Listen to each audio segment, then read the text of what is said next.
Welcome back, folks. Well, another day, another muscle car. Happy Thanksgiving, everybody. So you saw us, what we unloaded. The hearse is gone, and you see what showed up.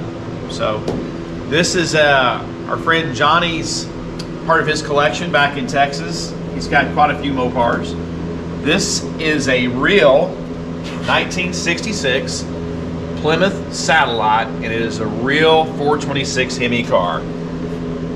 Then I've got where it's at, I'll get it. I'm not familiar with these early B-bodies, but as you can tell, this is the real deal. I think the VIN on these cars, not sure if it's, there it is right there. It's on the pillar here. So if anybody's interested in knowing, well, are you sure it's a real one? Yeah, it is it's an H code right there. There's your H. So it's an RP23H car. So I'm pretty sure that's what designates it as a Hemi. As you can see, we got the transmission stir stick, so it's 4-speed. Pretty bare bones. It's got a heater. No, obviously no AC. You couldn't get AC in these cars, but I went with Johnny, I think probably 3 or 4 years ago up northeast Kansas. I think Overland Park, Kansas, and put it up on the rack. And I'm sorry, tripping over folks here. Went up to kind of inspect the car for mechanical integrity, and it was really good. So I know that everybody really wants to know what it looks like under the hood, and there it is in all its glory. The almighty 426 Hemi. So yeah, I have never worked on a Hemi car before in my life, and let me go over a few things here. I guess this is stock, because I'd asked about this plate. I don't know. I know the car has a pedigree. So Johnny has a huge binder on the car, and the folks that actually restored this car. This car was purchased, I want to say, up in Utah, and the gentleman that bought this car, right away, he bought it to drag race. And you'll see here in a little while, we get it up on the rack, it looks like it's got subframe connectors they put on it from back in the 60s. This thing was full boogie. He's got pictures of it on a racetrack. And then years later, I guess, they decided to go ahead and restore it.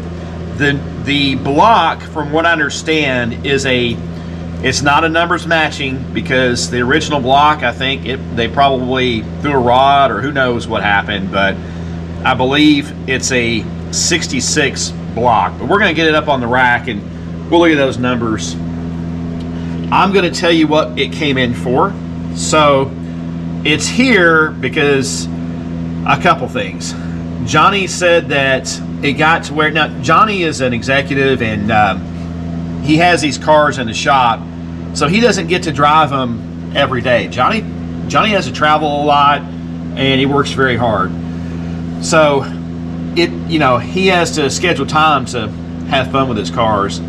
So this car here was running fine, but it got to where he just went out recently and started up. It started right up, idled fine, but it backfired. It got to where I think it lost power. It backfired it backfired so bad, I think he said it blew the the muffler out. It was like an explosion, he said. So I've already been doing some troubleshooting, and I've already resolved a couple of issues, and I'm going to share with everybody what I did. You probably already look and you see something sticking out that I did, and it resolved it. But we've got a few things we need to work on with this car. So the first thing that we did to address that issue is, I thought, well, it idles just fine, starts up just fine, but once it warms up, he said it backfires real bad, and under load it just acts like it doesn't have any pep. So first thing I did, because you guys, you've been following the channel, you remember what I went through on my Charger, and this had the same identical issue. So if you look over the front of the engine over here, you're going to see something that sticks out. like this. This is just a test coil. So what I did was I pulled the coil, did my test, and sure enough, we had at the very, now this is when it was cold, on the primary side, it was barely within limits. So I'm sure that once it warmed up, it was breaking down. So I installed our test coil, which you see that Edelbrock coil, and my God, what a difference that it ever made. So I'm not gonna really get into all the, you've already seen on my previous video, I did the checks on this thing. I'll try to do it again here in a little bit. Cold, it was barely within that. Let's see if I can get this to come on. Yeah.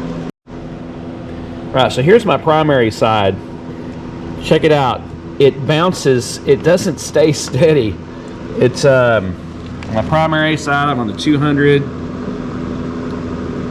and I'm holding my hand steady here. And the coil's cold. I mean, I am holding it steady. So, is it on the 200 ohm set? They say it needs to stay steady. And again, I think we've got some open circuits in the little strands. And then when I go ahead and put it on the, go check the secondary,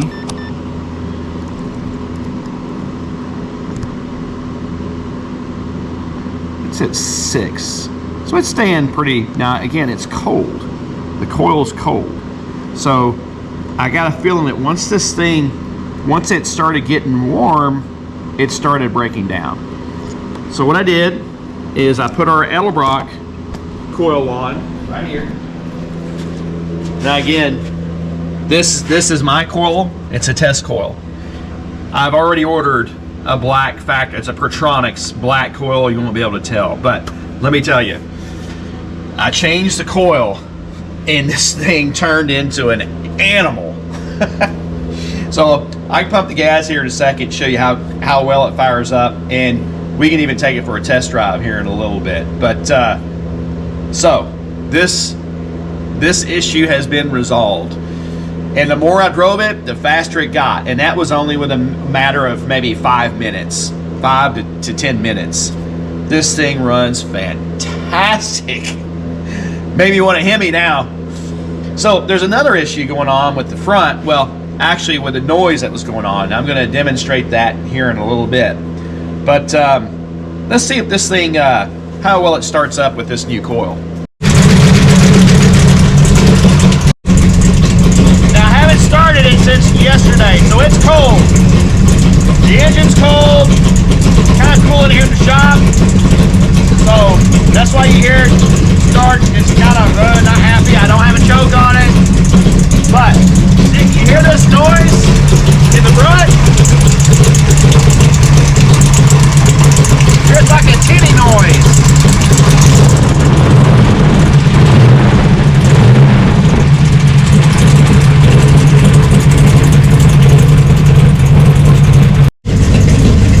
So as it's still warming up, you can hear a rattle in the engine. So I use my stethoscope, put it on like this.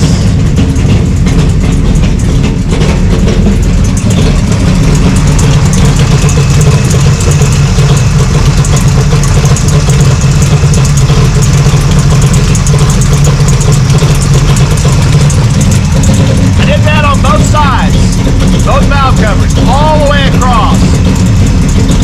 Beautiful sounding inside. No rattles, no nothing. So I went down on the block. Nothing.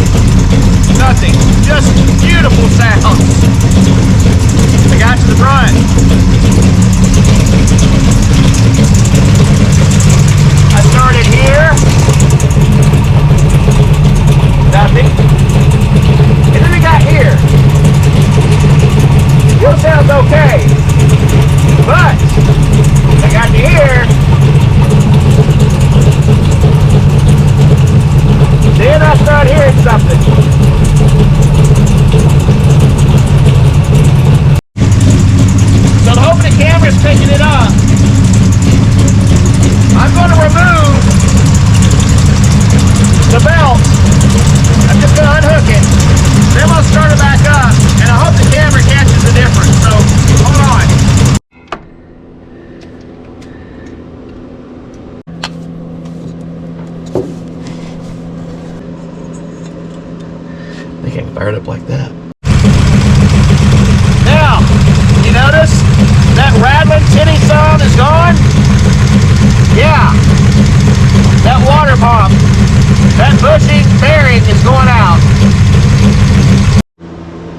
So I've ordered a high volume Mopar Performance, actually, a high volume water pump to replace that water pump there, and I ordered the paint to paint it Hemi orange, race Hemi orange, I think is what that is. But yeah, so that's going to be resolved.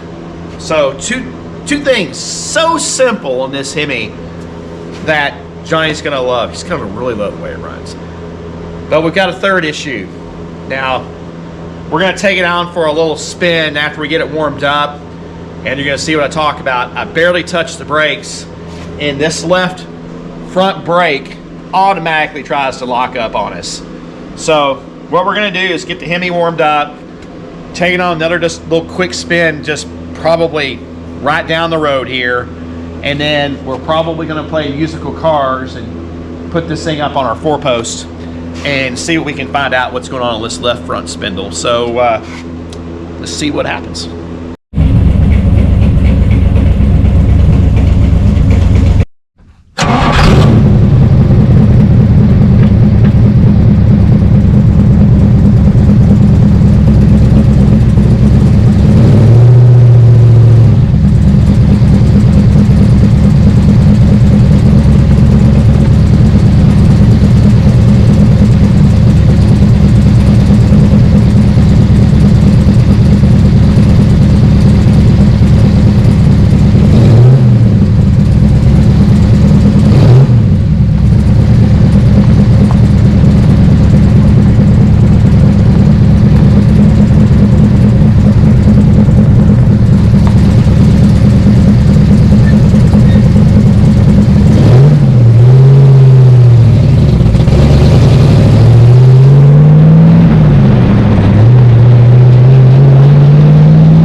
Folks, you want to see what a blown out muffler looks like behind a 426 Hemi? Holy cow. Both of them. So what was happening is that coil was probably so weak that it had a bunch of unburned fuel going all the way here to the back, and when it ignited, I would say it probably ignited right here. Holy crap. So I hope the video caught it. I put the video here, we could see the left front wheel. As soon as you touch, you get on the brakes any at all, this left front's locking up. So I thought, well, maybe it's just way out of adjustment, it's too tight, but it's the opposite.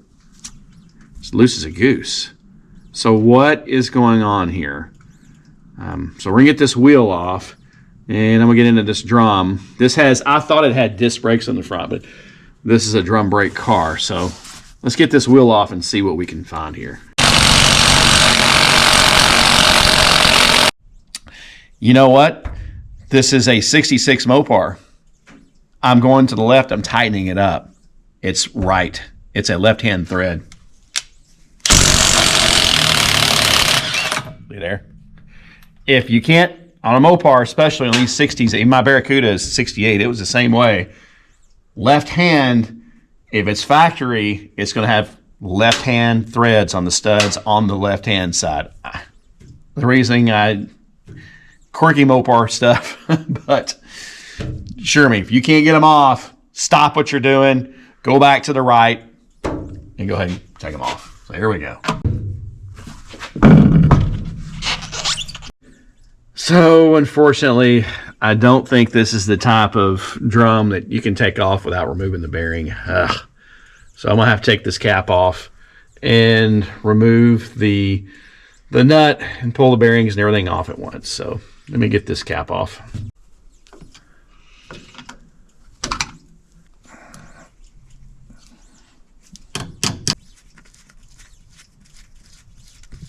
Right, pull that bearing back. Yep.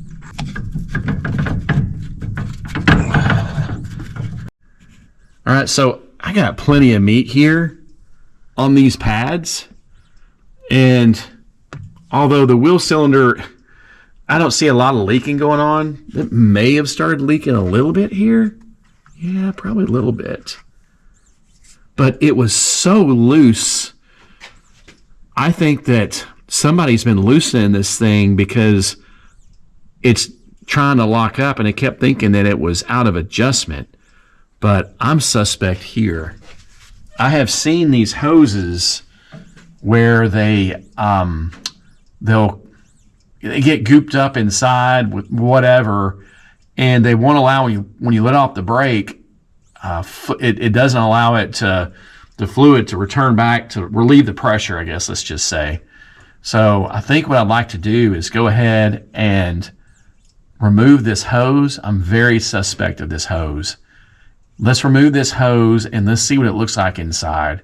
That could be as simple as just a stupid hose causing this whole issue. So let's get some penetrant on this thing and see if we can get it off.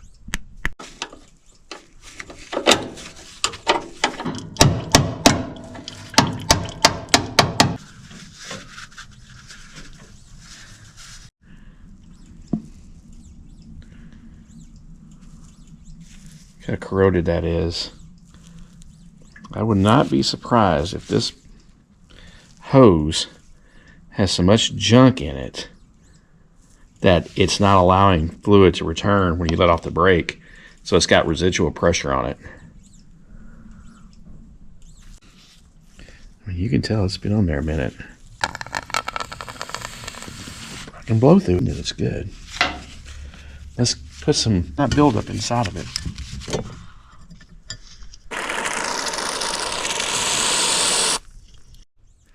So on the drum, I feel bumps right in here, and then it smooths out about right here, and then you got this part of the drum here, but right in here you feel several bumps.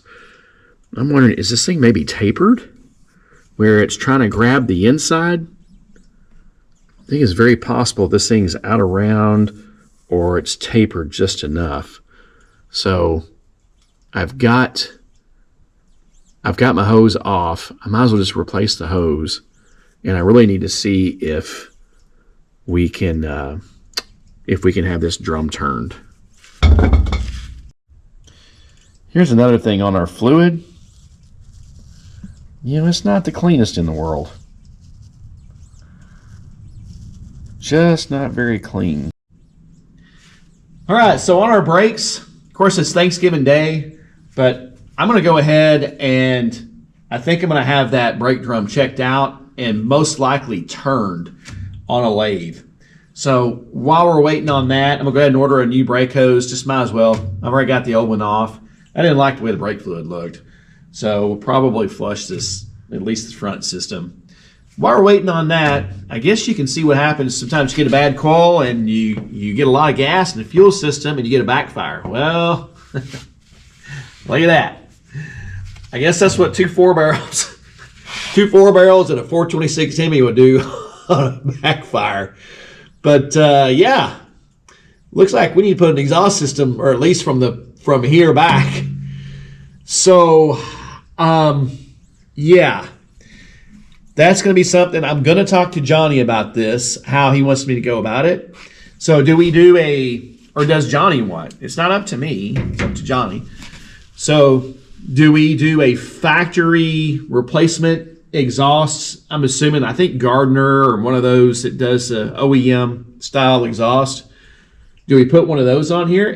It's really looks pretty darn easy, to be honest with you. Do we put one of those on, or do we put an exhaust on from TTI? It's totally up to him, but we've got to put an exhaust on this car. So something else I want to share really quick. If you look, you see this old car has some subframe connectors put on it at one time. Johnny has the whole pedigree of this car. So Johnny's talking about thinning out his herd. I believe he just sold his 70 Superbird, and he still has some other Mopars that he wants to keep. But he had told me that he talked about selling this one here. I'm going to go through and make a lot of these repairs. But if anybody's interested in this car, I believe Johnny is wanting to sell this car. If you got any questions about this car, let me know. It is a real RP23H Hemi car. I had heard the guy that sold it, to Johnny when I was up there 3 or 4 years ago in Kansas. After he had sold this car, supposedly Mark Warman was looking for this car. I had heard. I don't know if that's true or not, but he had made some inquiries about the car. Not that he was looking for the car, but he had just made some inquiries, I think. I don't know how true that is, but anyway, if anybody's interested in a real Hemi car, let me know. And then, I set you up with him. I get out of the way. I don't get in the middle of brokering and prices. That's all up between the owners and buyers. But anyway, yeah, I hope y'all are enjoying this. I am. I can tell you, I love driving this car. That Hemi it is a different animal than a 440. It gets up to that 2,800 RPM, that magic spot, and it just turns on. It just turns on. Johnny has an A12 Super B, a fully restored 446 pack Dodge A12 Super B, and it is really quick, really, really quick. But I can tell the difference where the 440 gets done, this thing takes over. And it'd be a hell of a race between his A12 car, and if this thing's up to snuff, running against that A12 car, I think this thing give it a hell of a good run. I'm probably going to go in, check plugs if Johnny wants me to, and just overall tune up. I mean, you just heard the way it busts right off. I think that coil being bad, it probably fouled some plugs because it literally got faster and faster the more I drove it. When I say faster, just running better. I was not flogging the car. I don't flog people's cars, but I put my foot in it just to make sure it wasn't going to act stupid. Man, this thing, it makes me want a Hemi, I'll tell you that. So anyway, hope y'all enjoyed this. If you haven't, please like, share, and subscribe on Blake's Muscle Car, and happy Thanksgiving, everybody.